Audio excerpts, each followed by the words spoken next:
फिरायला गेलेली महिला परत आलीच नाही। गलमेवाडीतील महिलेचा झऱ्यात बुडून दुर्दैवी मृत्यू। गलमेवाडी तालुका पाटण येथील एका वृद्ध महिलेचा गावाजवळ असलेल्या झऱ्यात बुडून दुर्दैवी मृत्यू झाल्याची घटना काल 16 फेब्रुवारी रोजी सकाळी 8:30 वाजण्याच्या सुमारास घडली।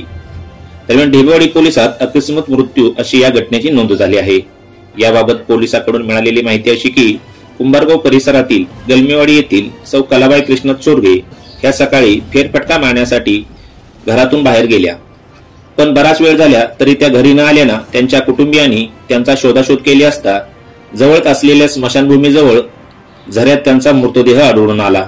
या घटनेची माहिती बाबासो बाबूराव चोरगे यांनी ढेबेवाडी पोलिसांना दिल्यानंतर पोलिस घटनास्थळी येऊन मृतदेह ताब्यात घेतला।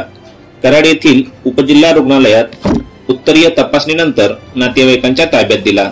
सायंकाळी सौ कलाबाई चोरगे यांच्यावर अंत्यसंस्कार करण्यात आले। साप्ताहिक कुंजाई पर्व न्यूज संपादक प्रदीप माने, कुंभारगाव।